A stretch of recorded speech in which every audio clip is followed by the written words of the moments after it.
So good afternoon, buenas tardes, boa tarde. Thank you all for joining us on this wonderful webinar with Jean-Michel Jefferson, the founder of Ahipara in New Zealand and the Cook Islands. So now today we have a beautiful subject, wellness, spirituality. So Jean-Michel, we cannot wait to hear you. Cool, thank you very much. Yep, quite a big subject in New Zealand. Wellness and spirituality. The Maori in New Zealand they talk about their ancestry as coming from stars, and the stars that they come from are the Pleiades constellation. Now that's the same constellation that the Cheyenne in North America come from, the Cheyenne Indians. So a lot of First Nations around the world share some common thinking and some common spirituality. Okay, so what we see here at the bottom right of my screen here, this is Cape Reinga, which is the top of the North Island of New Zealand. And in Maori tradition, the souls in New Zealand, when they die, they go up the country through some defined gaps in between mountains, up the coast, up along that beach, and they jump off the end. So it's a beautiful place. Just south of it is Spirits Bay, and Spirits Bay is where most of the action happens. And I did actually try and spend the night camping on Spirits Bay once, and I wasn't allowed to sleep. It was an interesting place. Okay, so moving straight into this. So we're starting off on the wellness side of things. And as you can see from the photos, this is a fairly sophisticated offering. It's called Split Apple Retreat. It's at the top of the South Island, and it is true 5-star plus. It's been put together by a very talented man who was he was practicing as a doctor in the States in California, and he moved to Hawaii, and that wasn't laid back enough for him, and he moved to New Zealand, and he got to New Zealand I think it's about 26, 27 years ago now. And first of all lived in the north and then came down south and built this place. Now, the really interesting thing about Lee, the doctor's called Lee Nelson, is he was a cancer survivor. And when he got cancer as a doctor, he read everything he could possibly find and worked out that it was easier to stay healthy than it was to cure yourself of a difficult illness. And so he started looking into what you put in your body and also how you surround yourself. And this lodge here is the culmination of his lifetime of research. He's written a cookbook, and in that cookbook, he talks about what he calls the two healthiest cuisines in the world. One is Mediterranean, and the other one is Southeast Asian. He has a Thai wife, so that there's a lovely Thai touch to whatever he does here as well.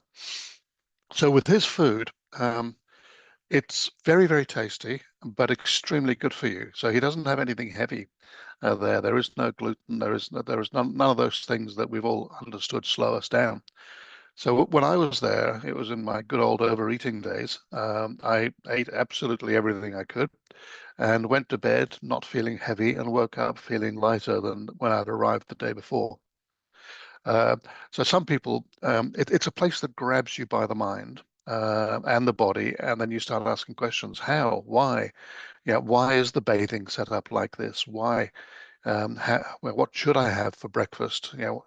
So very, very intellectually compelling, as well as comfortable. The views you can see are superb. Given his Eastern links, and he's studied Eastern philosophies a lot, there's a lot of feng shui, as you can see around the property. And then his therapists are all what we call Kundalini awakened. Now, Kundalini is a spiritual term, and that's why a lot of people do yoga. Kundalini is a ball of energy that sits at the bottom of your spine.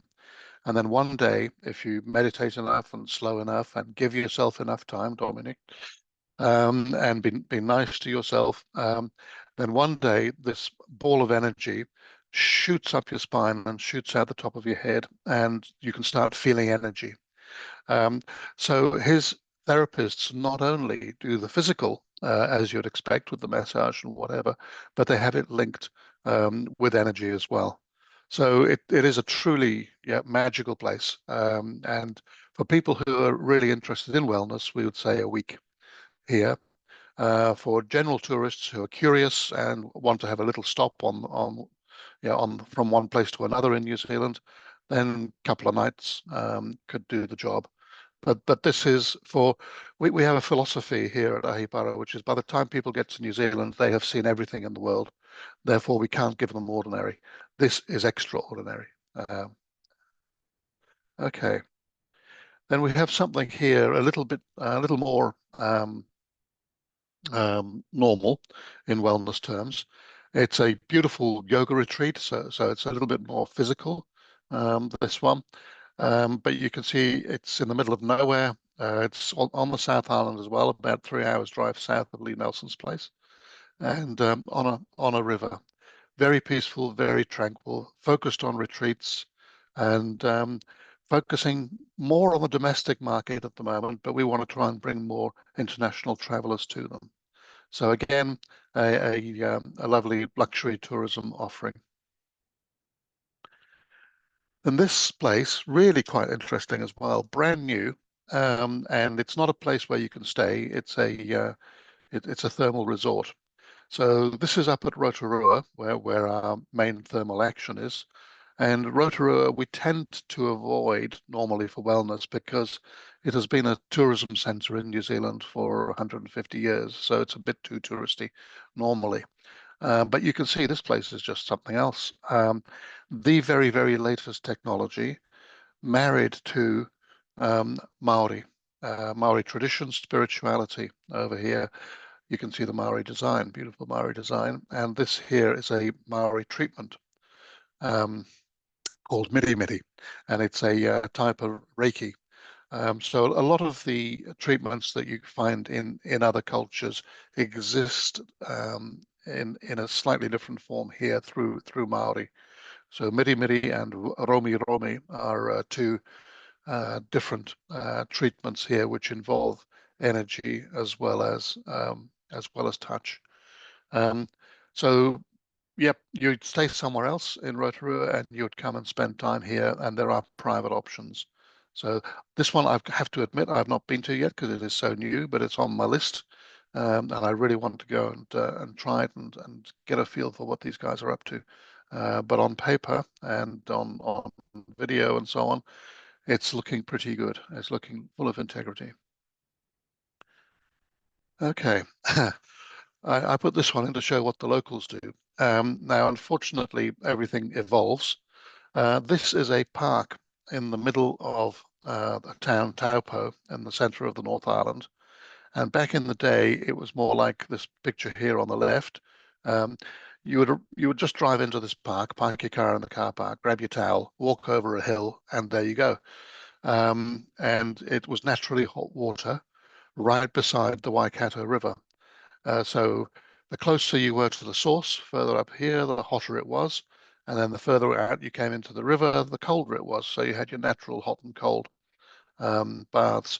Unfortunately, like many things, it got outed by the internet and the camper van people found it, and it's no longer a nice private little secret. But there are other nice private little secrets. There's one in particular which is more beautiful than this that we know, but we don't publicize. And you can see here over time, unfortunately, people come in and they start adding man-made structures to something. Okay, it makes it more comfortable. It makes it a little bit safer, but it's not quite as romantic. Last time I went there, to, we snuck in like poachers because you're not meant to be in this park after dark. So you park, you duck under a gate, and walk in the dark with a torch, and that's brilliant. No one else there. I'm not sure if you can still do that, but it's worth a try, I think. Um, so that's just a very quick overview on the wellness side. Obviously, a lot of the top lodges have their own masseurs, and they vary in quality. Nothing nearly as extreme and special as Split Apple Retreat, but more of a standard straight up and down massage done by good practitioners. And these are at a lot of the luxury lodges. So that's the sort of massage you'd expect after a day in the hills.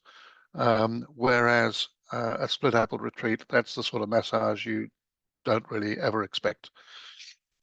Okay, um, moving on to uh, Dominic, can you see this middle bit here? Because that's where my picture of you is. I'm wondering if it covers. Yes. No, no, I can see topo, the You can hot. see. Okay, okay, good, good. Sorry, because on my screen it covers some of the writings. I want to make sure I'm not blocking stuff for you guys. Okay, so now moving on into sacred places. Um, so this is Lake Taupo here, and Lake Taupo is seen as the heart chakra of New Zealand, and it's got around it 4 temples known to Maori. Now these temples, they have nothing left on them. It's just they're just natural places. One of the temples had a building on it, but it was burnt by Maori about 100 years ago, or maybe less, to keep the knowledge away from people who didn't deserve the knowledge. So that time they were protecting and guarding their knowledge. So these are the locations of the 4 temples, roughly. So over here you have the Temple of the Four Winds, where the structure used to be, but it's no longer there, and it's on private Maori land. But next to it, you have a fantastic tree called Powakani, the king of the forest, a huge, 1500 plus year old totara tree, which is full of energy. And we often take our clients there. And the energy is just coming off it, and it links into this Temple of the Four Winds, so you don't actually have to go exactly there to be there. This one, the Earth Temple, this is where I think it is. I've been asking people and asking people and asking people. We haven't found out yet, but I think it's this place, just here. And one day, hopefully this next year, I'll be able to confirm that. Down here, you have the Fire Temple, and the Fire Temple is here. You can see some interesting blocks of stone, which the government, like governments everywhere in the world, tell us are natural, and which spiritual people tell us are not natural. They're the remains of an enormous prehistoric structure. So time will tell. Um, but in the meantime, we were there during a ceremony. This was the ceremony we were at. I can tell you the energy was off the charts. Our Maori guide could not even get out of the car. He had such a huge headache. So a very, very powerful place, that one. And then over here, leaving the best till last, that's Lake Rotoponamu. Roto meaning lake and Ponamu meaning greenstone. So what a surprise, greenstone being the soul stone of New Zealand, is seen as important here around this particular lake. This is the lake here. And this is the water temple, but it's understood to be not only the water temple of New Zealand, but the water temple of the world. So a very significant body of water. It's possible to take it at multiple levels. You can go there with a purely what we call 3D or normal mindset and feel nothing. Or you can go in ceremony and you can swim in that lake or bathe in that lake rather, because it's more of a conscious dip. And it's a lake that cleanses. It takes away all your worries. It takes away a lot of the weight that you're carrying, and it just disappears them into the universe, and you come back out and carry on with your day feeling a bit lighter. Um, so again, how deep you go into these places affects how much you enjoy them. And going with the right people is important. And this is a symbol from the area, which came actually from the Pacific Islands. We think it may even have been somewhere not far from the Cook Islands, and it used to hold a stone in this top bit here, and the stone was what was sacred, and the wooden post was there to hold the stone. And the four things at the top here are I believe, the 4 baskets of knowledge, which are often referenced in Maori carvings. The stone again was hidden from us difficult Europeans, and is at the bottom of a different lake somewhere. So powerful, the center of the North Island. And when we have clients who are on spiritual journeys, we bring them here, and we bring them here with locals, and we bring them here with non-locals as well. So people who live in New Zealand, sorry, who are not Maori. So we bring them here with Maori and non-Maori, but all locals. Um, okay. Other significant place is this one here, Castle Hill, Maori name Kura Tawhiti. Now, the Dalai Lama described this as a spiritual center of the universe, this place. It's in the middle of the South Island, a few hours' drive from Christchurch. Now, way back in the day, the Waitaha tribe came from Rapa Nui, which is Easter Island, and they came to precisely this spot here. And they came to this spot because they knew it as the birthplace of the gods, and also the source of the godstone, which again is our greenstone, Pounamu jade. Um, Quite a special place, and again a place of contemplation. It's unfortunately, because of all the beautiful rocks around it, being discovered by the local rock climbers. So if you turn up there after 10 a.m., you'll find a whole bunch of camper vans and rock climbers, and the place starts feeling like a playground, which I believe is a real shame. But you come before that, and dawn is a significant time in spiritual ceremony. So you come at dawn, they're still in their camper vans with their headaches, um, and they haven't got up onto the rocks yet. So you often have the place to yourself. Whenever I've been there at dawn, I've been the only person there. So that's the time to go there. Also for the luxury client, um, this is Castle Hill is a great big high country station, multiple thousand acres. The next door high country station is called Flock Hill. Now Flock Hill has got our newest, latest, greatest luxury lodge on it. A beautiful place with superb food, and the reports coming from our clients over the last year have been ecstatic. So one thing that we do say when our clients go to Flock Hill also has part of this um, energetic location on it as a property. There is an old astrological clock there, which is on Flock Hill, which is part of the Castle Hill thing. So we tell our clients about this, and sometimes they want to get up at dawn and experience it, and sometimes they don't. So that's Castle Hill. Oh yes, I got down the bottom. One of our clients, our first client on a spiritual mission, was about 10 years ago, maybe more. And he was a man called the Admor of Malta, descended from biblical figures, Jewish religion, and he was here on a spiritual mission, basically land healing, looking at these energy points. And so that was my personal introduction to this sort of thing 10 years ago. And I've been, I think it must have been more, must have been about 12. And I've been researching it avidly ever since and living it. And actually now I'm Kundalini awakened myself, and I do healing, and I do land healing like the Admiral of Malta did. Okay. People we use is the wrong term, talented people we work with. This is a lovely lady, Deborah Sturm, and her specialism is mirimiri, the Maori massage. She's way down on Stewart Island, and I've been trying to persuade her for years to see our clients. She has agreed that she will see them, but it's something that needs negotiation every time. That's why I've got very private and focused on her work. She's focused on her community down there, but well worth spending time with her. And she's been involved with us at a number of ceremonial sites around the country as well. And here, this is our main guide. She's not Maori. Michelle Cotton, she's a full trance channel medium, which means she goes off into the middle of nowhere and speaks to you from the other side of the veil.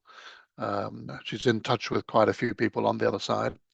She's currently doing her what's called in New Zealand passenger service license, so she's going to be a fully trained chauffeur.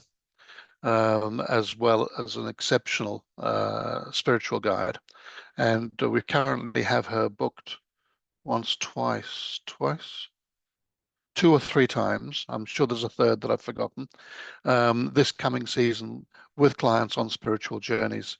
A lot of the work that I did around the country, and some of these photos are from that time, were with Michelle, and I was being trained by Michelle, and this was 9 years ago. And over here we are. This is quite interesting. This is Taupo, and this is the Maori carver Delaney Brown, who was our spiritual guide then. Lovely man. The lake is just over the other side. Here's Michelle. And these rocks are linked to a place called Waitahanui. Now, the Waitaha are the tribe that came deep into the South Island, but they had links obviously up here to the north. And it's a place that is unknown, and it's a place that has no protection. They're just seen as big rocks on a bit of grass. And recently they put a motorway right through the middle of it. But we go there and we can feel it. We can feel the energy, and it links back to those Waitaha times. So a very, very interesting place. Then no discussion of spirituality in New Zealand is complete without talking about the greenstone. So a combination of greenstone and beautiful, beautiful old carvings and symbols. So greenstone I've always seen as the soul stone of New Zealand. It's highly prized. It vibrates highly. Um, I carry pieces on me. I'll show you.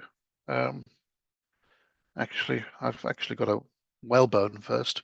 So whalebone vibrates extremely highly. So it's understood that whales, when they travel the oceans, are vibrating high, and they're cleaning up energy around the oceans, which is why after a lifetime of service, the bones of a whale are highly prized because they are high vibrating.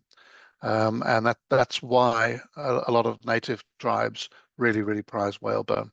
This one is a Heitiki, a guardian, and that was given to me by the wife of that Maori carver. And this one has 3 fingers down here, which you can't really see, which are the 3 baskets of knowledge. Then I have another one underneath. Um, this is a type, difficult to work out what the camera's doing.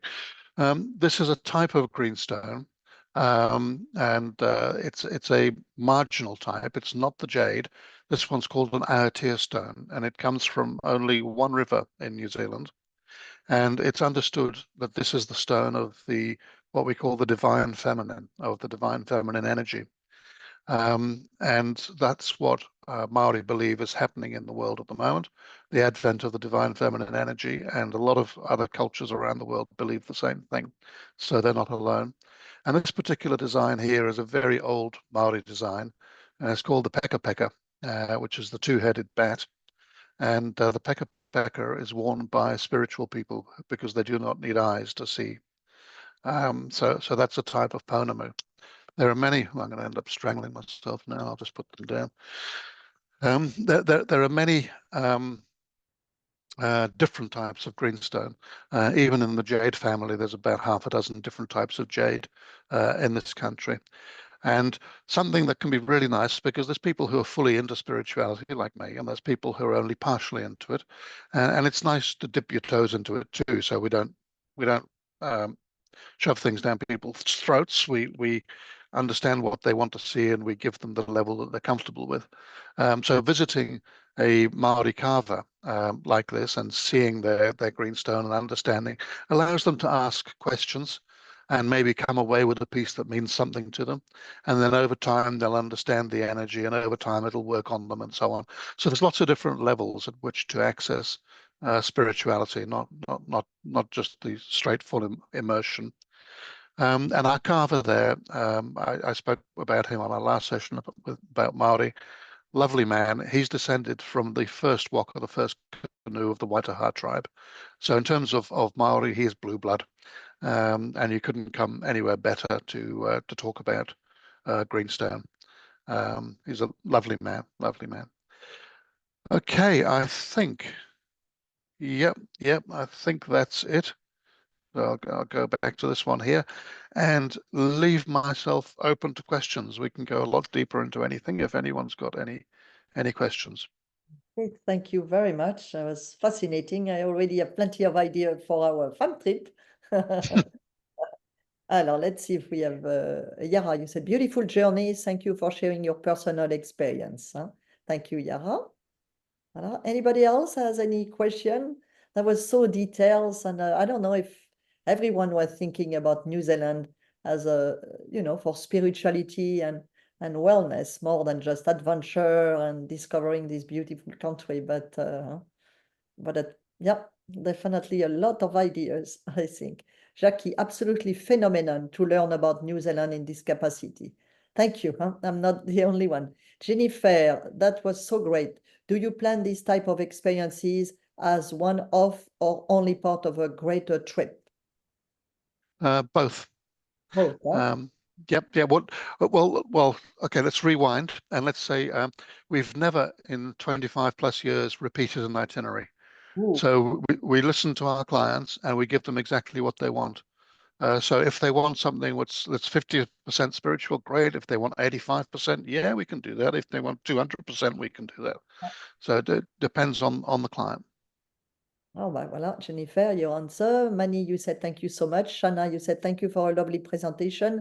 Very interesting take on a fantastic destination. Huh? Jennifer, are some of these family friendly for teens? Yes, absolutely. A key point of the Maori culture is inclusiveness of kids, and the kids are seen as the future of the tribe, and therefore they're actually accorded more importance Yeah. than other people. So very, very family friendly, and often you can see some very important Maori ceremonies with kids running around freely laughing and playing tag. So absolutely family friendly, yes. And I've taken my kids as well. So yeah. So the parents can do these spiritual things, but then the kids will not feel left over. Huh? They They, shouldn't.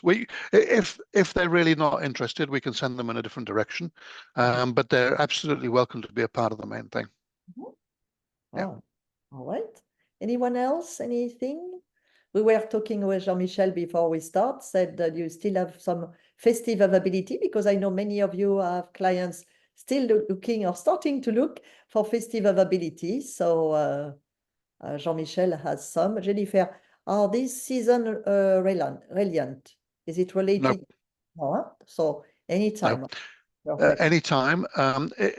The most significant spiritual time in the Maori calendar is Matariki, the Maori New Year, and that happens around August. Mhm. Uh, but August is our winter here, so we have shorter days. So I tend to recommend coming in summer because it's got longer days. But the answer is it's not really time specific. And he's asking if you wish the doctor to evaluate, what lengths of trip do you prescribe? It depends. It depends on how much the individual can take. Ah, Um, so myself, typically, I get tired after 3 weeks of in depth, but maybe that's because I'm getting older. The yeah, the shortest in New Zealand that we can think of is 10 days, really, to make sense of coming this distance. And the country is the same length as the eastern seaboard of the US. So there's a bit of country to get around here. Obviously, you don't have to see everything. Yeah. yeah. Yeah, but it's really a nice angle, huh? I think it's because you still discover the country, but then you know it Oh, well. yeah. That's, huh? And you can Yeah. Yeah. that you can stay in this Apple Speed hotel. I would love to stay 1 week because I would really love to see the effect. But then Mm, maybe after 2 days or 2 nights, you still feel something different, or it gives you yes. You, some hint of how to yes. better live yourself when you go home or better eat. Huh? So Yep. yeah. Yep. That you actually reminded me of a very important point because you can't be spiritually intense the whole time. And so what people do in between is what we call grounding. Now, grounding is coming back into your body, coming back into yourself. And best way to ground is to eat or to walk in nature. And so we're doing a trip this coming November for a UK-based accessible travel lady who's promoting accessible travel. And what we're doing is we're doing something really quite strong spiritually, and then the next day we're going rafting. So there's a chance to just let it go and enjoy and clear things and so on, and relax, ready for the next spiritual experience, and then out in nature again. So balance is important. Um, and as a Libran, I seem to be perpetually out of balance, either going all the way that way or all the way that way. But it's good to try and get the balance right. Well, thank you so much. I don't see any more questions, so I don't know if you have any words for the end of our webinar. Is there anything you'd like to say? Huh? No, it's just when the most important thing for us is client knowledge. So a good briefing about the client, and then we can pull things out and say this might work for them or this might not. And I think everybody would remember that you said in 25 years you never had the same itinerary. So that's really something. It's a big statement, huh? Ah, Yeah, it's quite funny. One of our itinerary designers came to me a few weeks ago, and she was really stressed. And she said, he's seen this itinerary that someone else did, and he wants exactly the same thing, but I can't give it to him because we've never repeated an itinerary." And oh, I said, Relax, just give him what he wants, what seems right, and then if it ends up the same, it ends up the same. We can't do anything about it. the clients wants it. That's Yep, that's right. good story, huh? But I Uh, think everybody is going to know that they can trust you. They can definitely mm, trust and admire your knowledge. And we are so happy to have you with us in the collection. So thank you again thank for you. your time. And we'll see each other on another adventure. Can't wait for the next title of the next webinar. Huh? All right, Jean-Michel. So have a good day in front of you. Everybody else, I would like to wish you a good rest of the day and see you soon on another webinar. Huh? Thank you. Bye-bye, everyone. Thank you. Bye. Thank you.